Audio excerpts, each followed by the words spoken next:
Today on What Went Wrong, it's our first video on someone requested.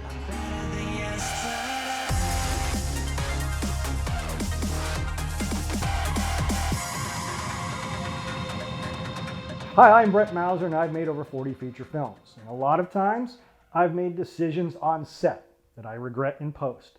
Sometimes, yes, I try to take shortcuts on set, make things easier on me. Sometimes I bite off more than I can chew. A perfect example is our White House set on Chapter 6 of the Innocent Saga. Sergio and the rest of the team did a great job creating the Oval Office. Now, the original desk was a piece of shit, but I purchased a royalty-free image of the actual Resolute desk and added it in. Problem solved. But the big problem came with the windows behind the desk. The tiny windows were created by small green areas painted on the back wall. The semi-transparent gold curtains caused a lot of issues in post, but nowhere near the problems shooting on DV caused. Now, I loved my Canon XL2, but it still shot at a 4:1:1 sampling rate, so there wasn't as much color and luminance detail as you'd get on a 4:2:2 or 4:4:4 camera. But those can be pretty expensive, especially in the early 2000s. So when I brought the footage into Final Cut, I had a hell of a time with the Chroma Key. And years later, when I tried again in After Effects, I still had loads of trouble. Had I taken a moment on set to think about all the difficulty I'd probably have in post, I could have solved the issue and come away with a much better scene. How could I have solved this problem cheaply? Easily? I could have closed the drapes. No green screen, no stress.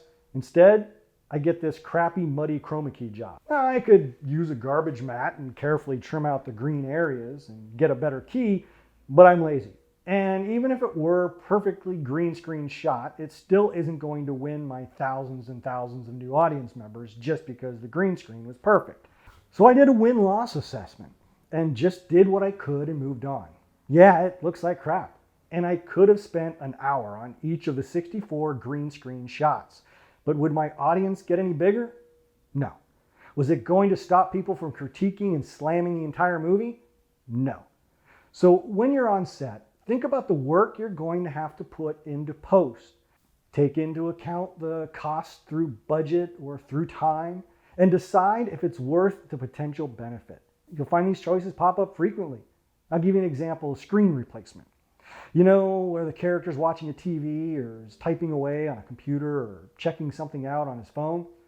Now, back in the day, you had to do screen replacement because of interlacing and frame rates. And if you just put the video on the TV and shot it naturally, it would look like a jumbled striped mess. Nowadays, cameras are better, not perfect, but better at recording TV screens. So just playing the video you need on the TV during your shoot is an option. But sometimes that video isn't created yet. Maybe it's a scene you'll shoot later, or your post guy's still working on it. Or maybe you need to work on specific timing and want to make sure the pacing and choreography can be matched up perfectly in post. Is this an emergency 1008? It's the vampire, what do you think? One moment, someone will be right. Then you're going to want to replace the screen. So the first question is, to green or not to green? Simply put, it's going to save you a lot of time and effort in post if you don't have to green screen. So, why would you need a green screen? Well, if someone or something moves in front of the TV at any point, then you're going to have to green screen. And if whatever moves in front of the screen is in any way out of focus, it's going to be an even bigger pain. That soft focus is going to cause transparency. And if there's anything Chroma Key doesn't like, it's transparencies. You can do it, but it's going to take more of your attention. So to make it easy on yourself, don't have someone move in front of the screen. If you do, you're going to have your TV screen showing green or blue. If no one moves in front of the camera, then you won't need to green screen. You can take the video you want and drop it in on top of your footage on your timeline. Then use the corner pin inside After Effects to grab each of the corners and line it up on the TV. If you have curved corners on your TV, you may need to use your pen tool to create a garbage mat. You can then drop your opacity a bit. This will let any natural reflections on the screen in your footage come through, giving the effect a more natural look. If someone does walk in front of your TV, you'll need to put your footage layer on top and the video to appear on the TV below it. You'll still have to scale it or use your corner pin effect to make sure the video fits inside the TV.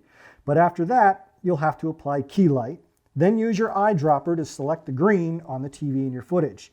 Switch to screen matte. So you can adjust the chroma key with the clip black and clip white sliders.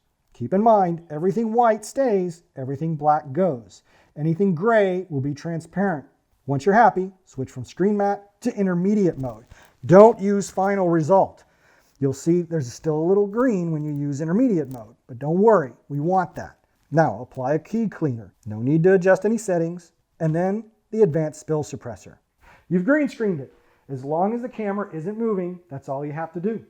The next important question is whether or not you can keep the camera on a tripod.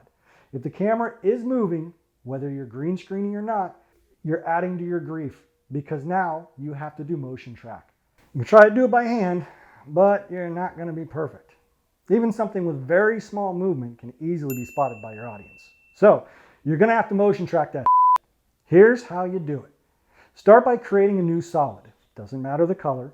Then pre-compose it. We'll come back to it later.